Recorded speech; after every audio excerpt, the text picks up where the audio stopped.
आज आप जानकारी प्राप्त करेंगे दानवीर कर्ण किस प्रकार के धनुर्धर थे, किस प्रकार के दानी थे और भगवान ने किस प्रकार उनकी परीक्षा ली तथा उनको क्या वरदान दिया और भगवान ने क्यों अपनी हथेली पर उनको जलाया एवं अपने हाथ से कहां पर पिंडदान किया।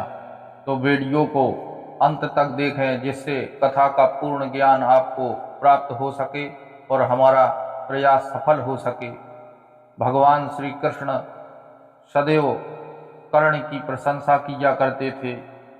जब कर्ण युद्ध करते थे तब अर्जुन का जो रथ था तो उनके बाण मारने से 2 हाथ पीछे चला जाता था, और जब अर्जुन बाण मारते थे तो कर्ण का जो रथ था वह 10 हाथ पीछे चला जाता था। तब भगवान कहते कि वाह कर्ण वाह। तब अर्जुन ने पूछा कि प्रभु आप कर्ण की प्रशंसा करते हैं, हमारे बाण से कर्ण का जो रथ है वह 10 हाथ पीछे हो जाता है और कर्ण के बाण से जो हमारा रथ है वह 2 हाथ पीछे होता है, फिर भी आप कर्ण की जय जयकार करते हैं। तब भगवान बोले अर्जुन, मैं जगत का जो ईश्वर हूँ वह तुम्हारे रथ पर बैठा हुआ हूँ, और जो ध्वजा इंद्र ध्वज लगा हुआ है उसमें हनुमान जी स्वयं विराजमान हैं, जो कनक भूधराकार शरीरा हैं, जिनके सहस्त्र चट्टानों का बल निहित है। फिर भी कर्ण के बाण से तुम्हारा रथ 2 हाथ पीछे हो जाता है। यदि हम और हनुमान जी तुम्हारे रथ पर नहीं बैठे होते तो कर्ण के एक बाण से आपका रथ हजारों योजन पीछे खिसक जाता। इसलिए मैं कर्ण को कहता हूँ कि धन्य है ऐसा शूरवीर जो अर्जुन के रथ को भी 2 हाथ पीछे खिसका देता है।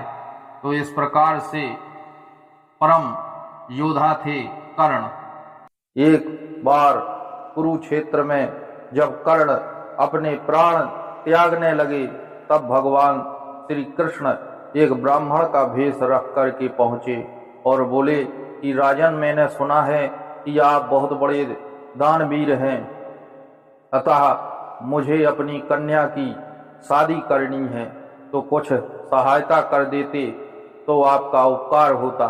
तब कर्ण ने ऊपर आकाश की ओर देखा और कहा कि प्रभु, आज मैं पूरी तरह से टूट चुका हूँ, फिर भी आप मेरी परीक्षा ले रहे हैं। तब ब्राह्मण बोले कि अगर आप दान देते हैं तो ठीक है, नहीं तो मैं अपने घर को जाता हूँ। तब कर्ण ने कहा नहीं नहीं महाराज। कर्ण बोले कि मेरा एक दांत सोने का है, अतः आप वह दांत ले लीजिए। तब ब्राह्मण बोले आप स्वयं निकाल कर दो। तब कर्ण बोले मेरे हाथ और पांव टूट चुके हैं, आप ऐसा करें कि वह सामने से पत्थर उठा करके मेरे पास रख दें। तब ब्राह्मण ने ऐसा ही किया। तब सिर उठा करके और उन्होंने पत्थर पर दांत पटका और कर्ण ने कहा कि लो ये दांत ब्राह्मण मैं आपको दान करता हूँ।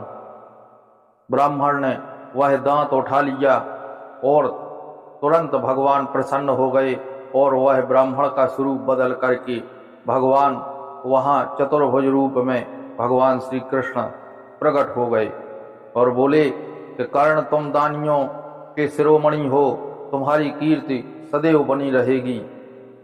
अब यदि तुम चाहो तो तुम्हें मैं पुनः यथावत कर दूं और तुम पृथ्वी का सुख भोगो। तब कर्ण बोले प्रभु, मैं अब जीना नहीं चाहता हूँ, यह मेरा सौभाग्य है कि आपके सामने मेरे प्राण निकल रहे हैं, मैं प्राणों को त्याग रहा हूँ। तब भगवान बोले कि मैं तुमसे प्रसन्न हूँ, तुम्हारे दान से प्रसन्न हूँ, तुम्हारी जो भी इच्छा और अभिलाषा हो तो वरदान मांग लो। तब कर्ण बोले प्रभु, मेरी एक ही इच्छा है कि आप मुझे ऐसा वरदान दीजिए कि मुझे वहाँ जलाया जाए जहाँ पर आज तक किसी को जलाया ना गया हो। तब भगवान ने कहा एवमस्तु। भगवान ने वरदान तो दे दिया, परंतु उनके मन में यह विचार आया कि ऐसी कोई भी भूमि नहीं है जहां आज तक मुर्दा जलाया न गया हो। कर्ण के मरने के पश्चात यह समाचार पांडवों और कौरवों में फैल गया। अंतिम संस्कार के लिए पांडव और कौरव दोनों में यह अभिलाषा हुई। दुर्योधन बोला कि इस शव पर अधिकार हमारा है, और पांडवों को भी पता पड़ गया था कि यह हमारे भाई हैं, इसलिए युधिष्ठिर भी चाहते थे कि इनका अंतिम संस्कार हम करें। परंतु भगवान ने कर्ण को जो वरदान दिया था उसके अनुरूप जब कहीं पर उनको जगह नहीं मिली, तब भगवान श्री कृष्ण ने अपनी बाईं हथेली पर कर्ण को जला करके उनका अंतिम संस्कार किया और उनको वीर गति एवं वैकुंठ प्रदान किया।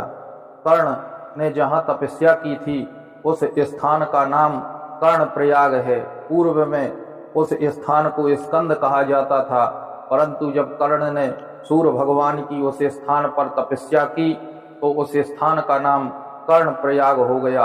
और भगवान ने जहाँ पर कर्ण का पिंडदान किया उस नदी का नाम पिंडर नदी हुआ। एक ओर से अलकनंदा नदी और दूसरी ओर पिंडर नदी आज भी प्रवाहित हो रही है। कर्ण प्रयाग प्रसिद्ध स्थान है जहाँ पर कर्ण ने सूर्य भगवान की तपस्या की थी और वहीं से उनको कवच कुंडल एवं तुरीण प्राप्त हुआ था, जो अभेद थे।